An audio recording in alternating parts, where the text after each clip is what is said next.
Muy buenos días, bienvenidos a este tiempo devocional Tu Palabra para encontrar el camino. Hoy es 10 de abril del 2023 y vamos a continuar con la lectura de la Biblia en un año Jesucristo de principio a fin, con el libro de Isaías capítulo 35 y el Evangelio según San Lucas capítulos 2 y capítulos 3 del 1 al 22. Isaías 35 y Lucas capítulos 2 y capítulo 3 del 1 al 22.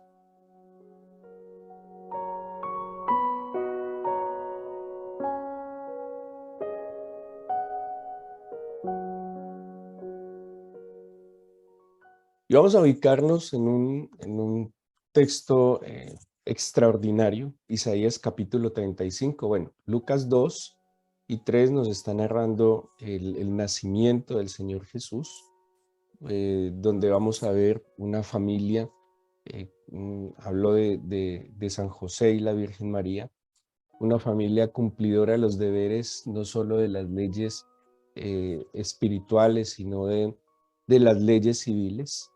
Sabemos que ellos se desplazan hacia Belén, siendo habitantes de Nazaret, pero como había un censo, había una orden de parte del gobernador de hacer un censo en Judea, entonces cada uno debía ir a su ciudad natal para ser censado. Pero vemos también cómo ellos cumplen las leyes de la Torá, de la ley, cumpliéndolas cabalmente, unos padres guiados por el Espíritu Santo, unos padres muy agudos en sus sentidos para escuchar la voz del Señor y advertir los peligros y poderse guiar así y conducirse con sabiduría y prudencia. Es un claro ejemplo, por eso nosotros tradicionalmente hemos escuchado acerca de la familia de San José, la Virgen María, el Señor Jesús y sus hijos como la Sagrada Familia. En verdad, es una familia ejemplar, es una familia modelo para nosotros. El papel que tiene claramente San José como protector, como guía, como proveedor, y lo deja ver la Biblia muy claro, y también el papel que tiene la Virgen María como una mujer llena de sabiduría, de sensatez, una mujer a pesar de su juventud, llena de, de sabiduría dada por el Espíritu Santo. Y vemos también en el Señor Jesús el modelo de hijo, y Lucas nos deja ver y nos dice que él estaba sujeto a sus padres, que él iba con ellos, que él era agradable también a sus padres. O sea, nunca el Señor Jesús, a pesar de saber que él era el Mesías, nunca menospreció ni despreció a sus padres, nunca, o por lo menos lo que la Escritura nos deja ver, que él tuviera como una actitud de superioridad frente a sus padres. Por eso es la Sagrada Familia, es la familia ejemplar a la cual deberíamos mirar un poco más a través de la Escritura y pues adoptar ese modelo, ese muy buen modelo que tiene la Biblia de, de cómo incluso se trataban José y María como esposos, cómo eran como padres y el Señor Jesucristo como hijo. Pero vamos a centrarnos un poco en el capítulo 35 de Isaías. Hemos hablado dentro de las particularidades del nombre del libro de Isaías, que el nombre de Isaías comparte la misma raíz que el nombre de nuestro Señor Jesús. ¿Sí? Si miráramos en el idioma original, Isaías y Jesús comparten la misma raíz que quiere decir o tiene que ver con la palabra salvación. ¿Sí?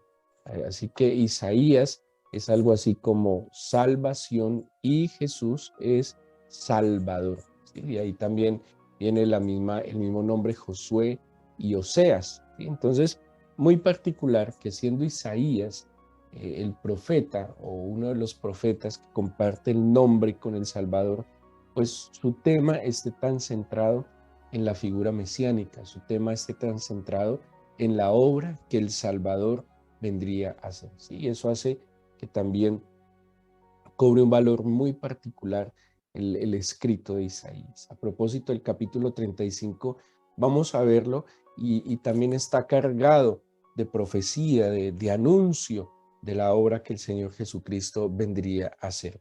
Primero plantea como unas condiciones que no generarían otra cosa, sino tal vez tristeza, soledad, eh, no sé, melancolía, desesperanza, desespero, y habla de dos lugares, habla del desierto y habla de la soledad. Y bueno, de hecho la soledad es como un sinónimo del desierto.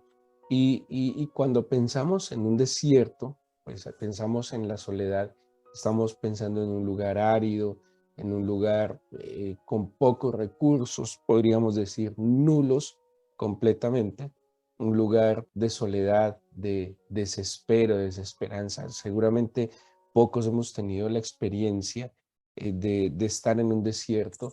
Bueno, algunos habremos atravesado un desierto como el del Sinaí, pero en un vehículo con aire acondicionado a cierta velocidad donde no vemos el efecto del desierto.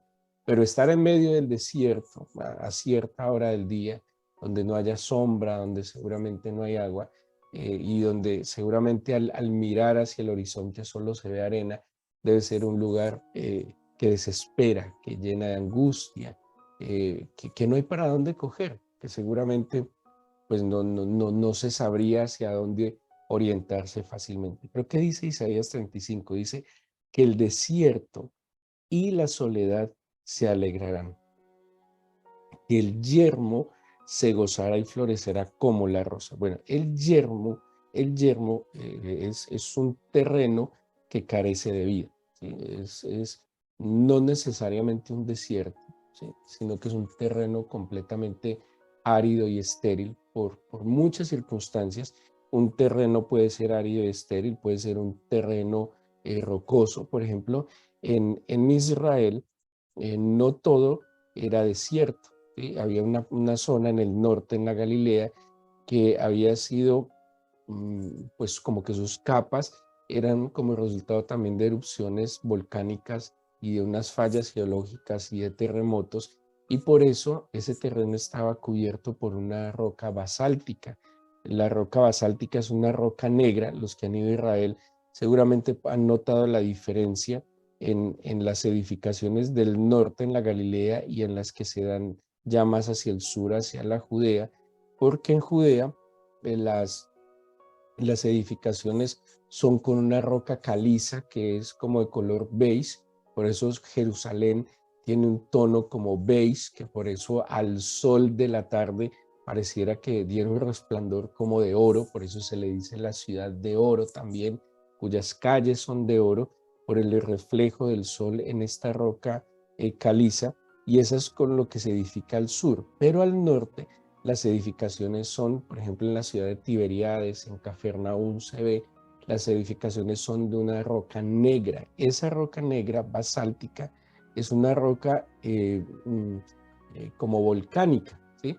Entonces el terreno en el norte estaba lleno, cubierto de esa roca basáltica que era imposible de cultivar, era una tierra completamente estéril. A eso se refiere el yermo, ¿sí? Una cosa es el desierto, que ya sabemos que esta es árida, llena completamente de arena, ¿sí? Donde carece el agua, y el yermo es un lugar que no es apto para cultivar, ¿sí? Por eso es completamente carente de vida y de esterilidad. Pero ¿qué nos está diciendo la Biblia de estos dos lugares? Que el desierto se alegrará y el yermo se gozará. Entonces está planteando algo aparentemente contradictorio, porque ni el yermo ni el desierto tendrían motivos para alegrarse. Estamos hablando como en un lenguaje alegórico, pero se está refiriendo a dos lugares donde la experiencia del ser humano no es necesariamente la alegría, no es necesariamente la satisfacción, ¿sí? Porque pues, no hay nada, sencillamente no hay nada. Pero ¿qué está diciendo el Señor? El desierto se alegrará, el yermo se gozará y florecerá como la rosa. Y automáticamente coloca un ejemplo. Y nos va a citar unos lugares que tienen unas condiciones diferentes al yermo, que es este lugar estéril, este lugar que carece de vida, y el desierto, que es este lugar completamente árido. Y pone un ejemplo, o sea, estos dos lugares que son completamente, y, y permítame decirlo, como inútiles, ¿sí? Van a convertirse, se van a alegrar, ¿por qué? Porque se van a convertir como tres lugares muy particulares a los cuales hace referencia la Biblia y que los destinatarios de esta profecía podrían entender. Y dice el versículo 2, florecerá profusamente, también se alegrará y cantará con júbilo, hablando del yermo, la gloria del Líbano le será dada, la hermosura del Carmelo y de Sarón. Entonces cita tres lugares acá. El Líbano, cita el Carmelo y cita Sarón, ¿sí? Como el Valle de Sarón. Entonces, ¿qué era el Líbano? El Líbano, que es el mismo país que nosotros conocemos hoy como Líbano, era un lugar o es un lugar que se caracterizaba por grandes bosques. Era una fuente de una madera extraordinaria. Los cedros del Líbano eran famosos. Salomón y negoció con los reyes de Tiro, Sidón, que eran los de esta zona del Líbano, para que trajeran de esta madera, incluso para el templo. Así que el bosque del Líbano es un lugar, imagínense un gran bosque de cedros, la hermosura, pero además la utilidad que tendría un bosque del Líbano. Y compara que el desierto y el yermo tendrían la gloria del Líbano, pero también habla del Carmelo. Los que seguramente han ido a Israel o han visto programas o fotos de la Tierra Santa, sabrán que el Carmelo es una cordillera que está muy cerca a la costa mediterránea. Es la cordillera desde donde, así lo veo yo, como una especie de cordillera, porque es una cadena montañosa que protege un poco la Tierra Santa, como de los vientos que vienen del Mediterráneo. Desde el Monte Carmelo, desde la cordillera del Carmelo, fue donde Elías, batallando contra Acab y su esposa Jezabel y los profetas de Baal y de Acera, cuando vino la sequía, allí estaba en aquel monte, pues Elías desafía a estos profetas Baales, del dios Baal, y es cuando él ve a lo lejos en la costa que venía el agua, después de 3 años de sequía, ¿sí? ¿Qué tiene este Carmelo? Bueno, es una cordillera donde hay muchas especies de árboles, donde hay fertilidad, es evidente la fertilidad de las montañas del Carmelo. Y luego cita el Valle de Sarón, que también está, se ubica como a los pies de las montañas del Carmelo, de esta cadena montañosa del Carmelo, y se caracteriza por ser también un valle muy fértil, un valle, de hecho, donde había flores, ¿sí? Había colores. Entonces, dos lugares completamente incoloros. Cuando yo pienso en el desierto, ¿en qué color pienso? Café, ¿sí? Como beige. Cuando yo pienso en el yermo, con la idea que les estoy dando de aquella tierra cubierta por una capa de tierra basáltica negra, pues pienso en algo también de un solo color. A propósito, hay algo que se ve y se identifica de manera muy especial en la Galilea, cuando se recorre, por ejemplo, por la zona del Monte de las Bienaventuranzas, se nota en montones de esa piedra basáltica.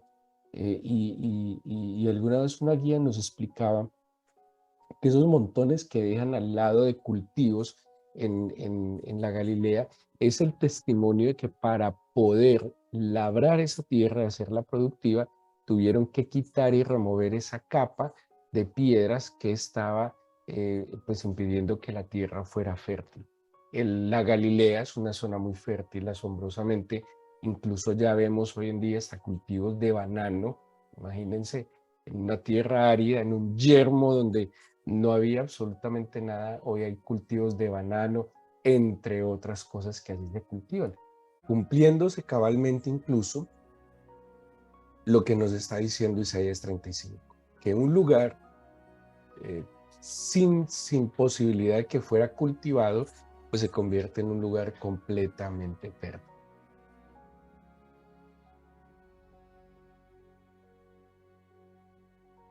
Pero ¿qué más nos dice el, el capítulo 35? Entonces está prometiendo, si está llamando a que estas dos situaciones o circunstancias de dificultad, de desesperanza, de nulas posibilidades, pues tengan esperanza y que se comparen con tres lugares que tienen las características que si fuéramos alegóricamente un terreno y digamos que por circunstancias de la vida somos un desierto o somos un yermo, ¿sí? Y que por esas circunstancias de la vida que estemos pasando, ya sea por una situación de salud, económica, laboral, familiar, algún proyecto que parece que está en medio del desierto, un proyecto que parece que es una zona árida, una zona infértil. eh, ¿Qué nos dice el Señor? Bueno, alégrense, alégrense porque la gloria que usted puede ver en ese lugar, como es el Carmelo, como es el Líbano, como es el Valle de Sarón, esa gloria, esa belleza, esa hermosura, porque así lo describen, la hermosura, la gloria de estos lugares vendrán a este desierto, vendrán a este yermo. Y luego aconseja entonces, empieza a darnos una esperanza, ¿sí?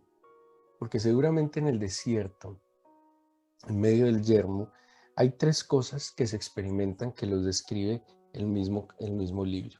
En el versículo 3 habla de las manos cansadas, de las rodillas endebles y del corazón apocado. Tres cosas que puede experimentar cualquier persona cuando ve que su vida es estéril, cuando ve que como que labra y labra y labra, como que siembra, siembra y siembra y nada pasa, ¿sí? Como dice el libro de Ageo, como que echamos en un saco, pero como que todo se disipa como si estuviéramos echando en saco roto. Entonces, aquel que está en medio del desierto, que está en medio del yermo, en medio de la soledad, seguramente experimenta que las manos están cansadas. ¿Cómo son las manos cansadas? Hacia abajo, ¿sí? Caídas, no tienen fuerza, tienen capacidad de agarrar, no tienen capacidad de soportar, de levantar, de labrar, de trabajar, manos cansadas. Pero también puede haber rodillas endebles. Y una rodilla endeble es que pierde firmeza, ¿sí? Le falta firmeza, no se puede sostener, no puede estar erguida, no puede tener la capacidad. Bueno, la rodilla, de hecho, la rodilla fuerte tiene una capacidad de flexionarse o sea, se flexiona y se endereza, porque la rodilla es la que me permite a mí avanzar, ¿sí? Y una rodilla endeble sencillamente no se puede volver a enderezar seguramente y si se dobla para avanzar, pues puede caer vencido. Pero también habla del corazón apocado, un corazón disminuido, un corazón atemorizado. ¿Y qué le dice el Señor a aquel que está en medio del desierto, del yermo, que ya tiene las manos cansadas, que sus rodillas están faltas de firmeza, que su corazón está disminuido y atemorizado? Le dice, ojo, si el desierto, la soledad y el yermo puede convertirse en la gloria del Líbano y la hermosura del Carmelo y de Sarón, pues ustedes también, porque viene la promesa. ¿Y cuál es la promesa? Lo que está en el versículo 4, cuando dice, he aquí que vuestro Dios viene con retribución, con pago, Dios mismo vendrá y os salvará. ¿Sí? Entonces, ¿cómo pone este panorama?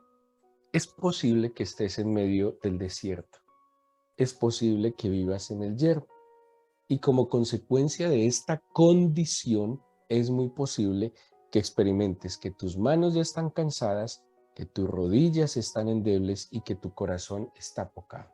De hecho, el cuerpo reacciona cuando ciertas condiciones están adversas y el cuerpo puede reaccionar de esta manera, ¿sí? Un corazón apocado es desanimado, es un corazón disminuido, lleno de temor, no tiene fuerza, las manos están cansadas, experimentamos físicamente también ese agotamiento, esa sensación de debilidad, de flaqueza. Pero entonces el Señor dice, vamos, yo vengo con tres cosas, con retribución, con pago y con salvación.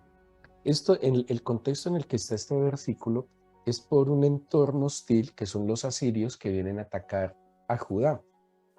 Así que el Señor está prometiendo que Él mismo habrá retribución y pago incluso a aquel que me está haciendo daño. Muchas de estas condiciones de soledad, de desierto, de esterilidad, no solo vienen como consecuencias mías, ¿sí? Hay muchas cosas que son consecuencias de los malos actos de otros. Pero ¿qué dice el Señor?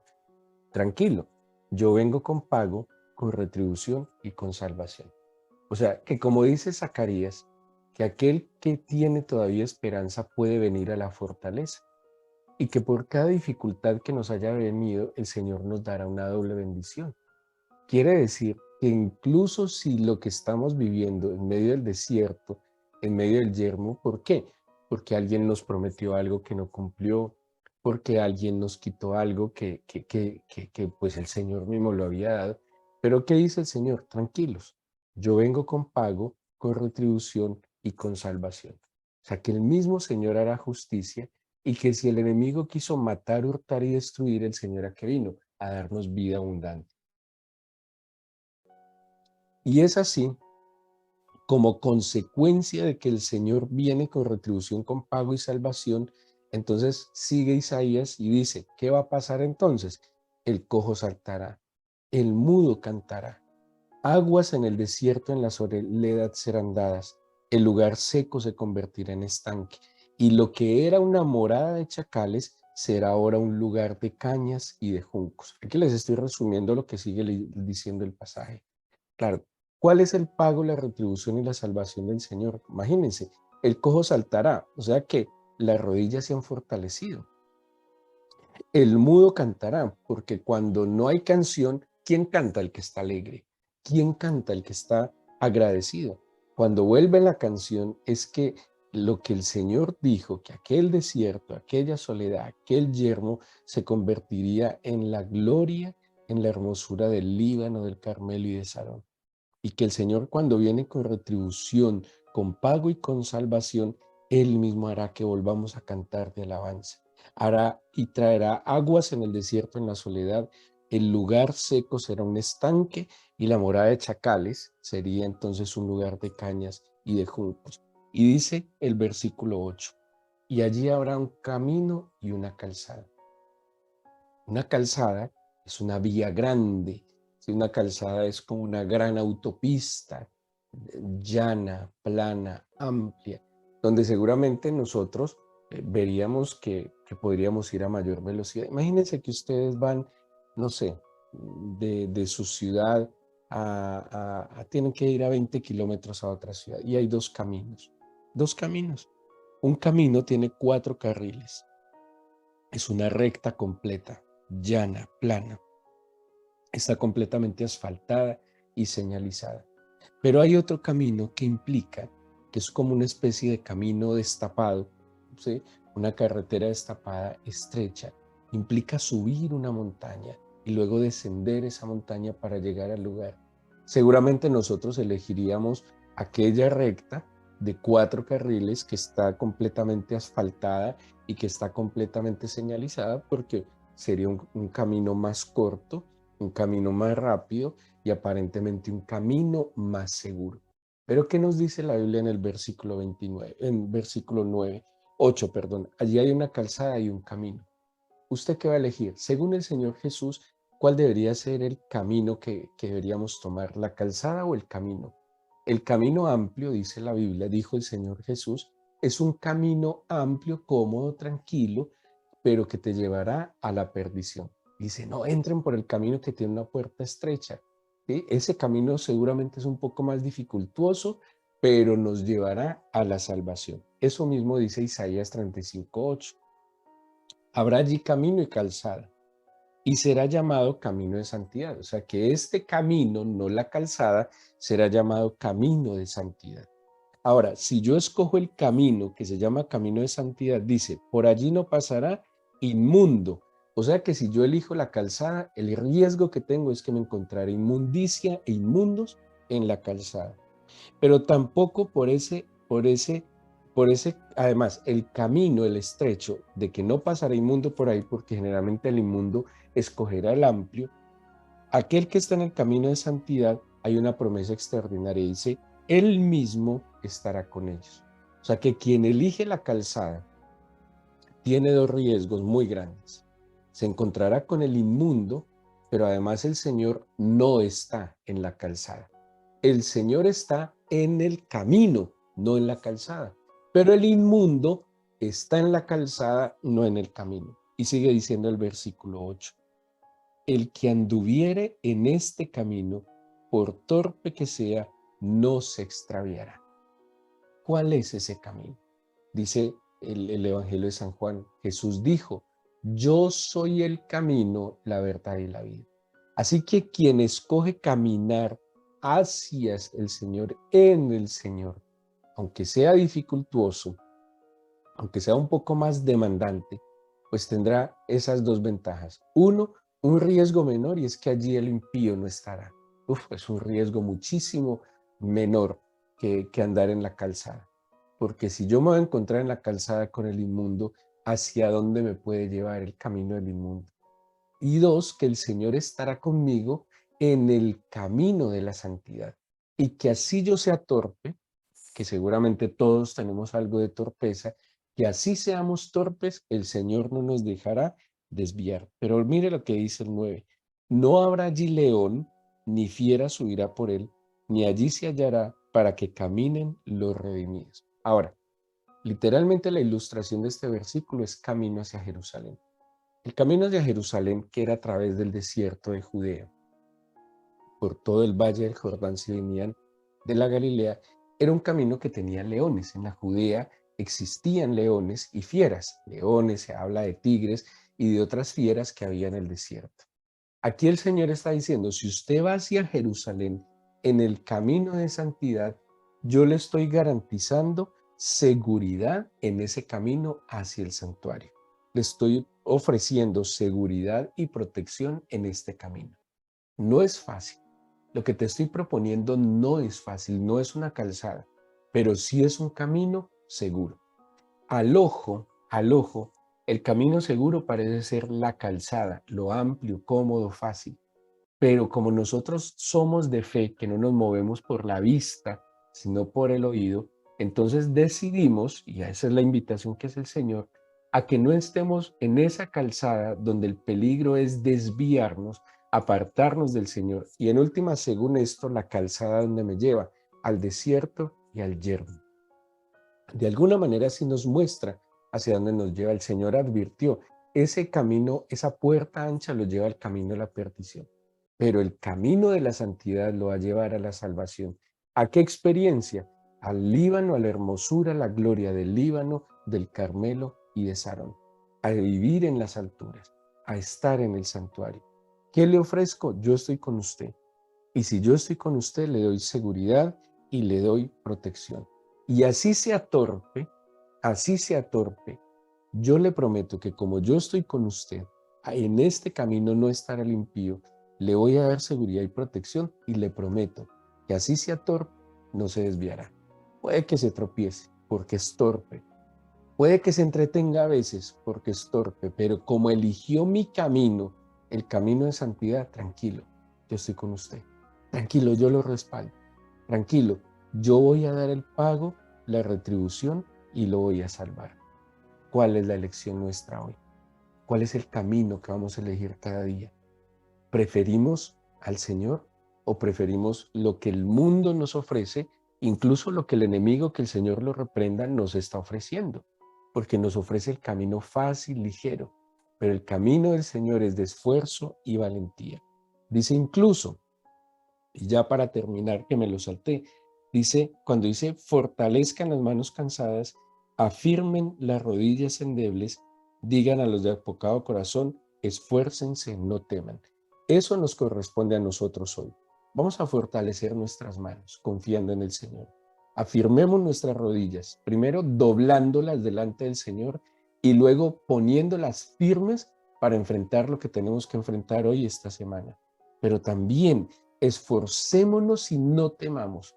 Esa expresión, esfuérzate y no temas, esfuérzate y sé valiente, es muy reiterativa en la Biblia.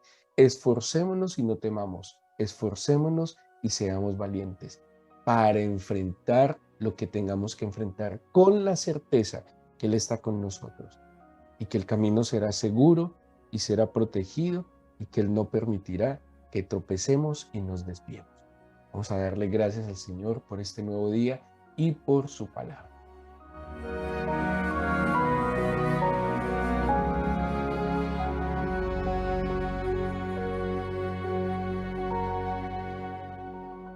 Danos tu bendición, Señor, por favor. Danos la bendición que enriquece y nunca añade tristeza con ella.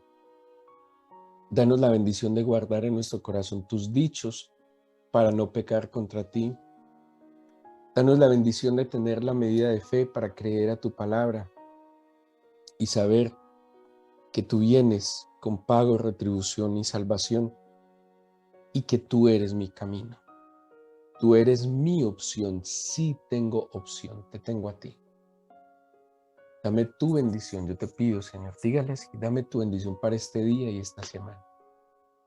Te entrego los asuntos que debo enfrentar, que debo confrontar y que debo superar.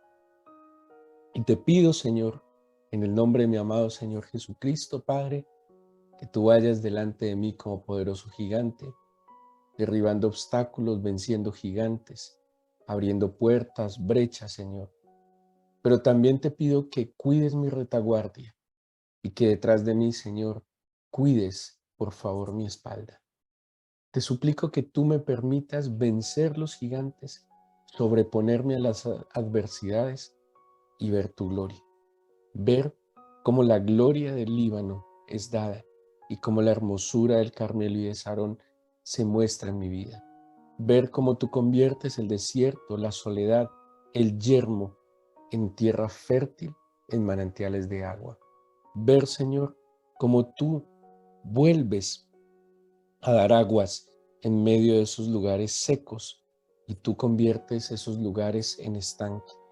Permíteme entonces esta semana, Señor, en la esperanza, gozarme y alegrarme en ti, mi Señor. Permíteme caminar seguro, protegido y confiado de que tú estarás en el camino de la santidad. Y hoy, en el nombre de Jesús, elijo ese camino.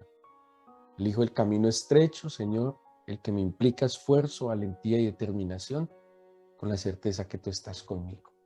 Gracias por darme tu protección, tu santa palabra. Gracias porque nunca, nunca me has dejado, ni en las noches más oscuras, ni en los días que hubo prueba. Tú nunca me has desamparado. Yo te entrego, Señor, este día, mi vida, la vida de mi familia, y te agradezco por escuchar nuestra oración. En el nombre de Jesús. Amén.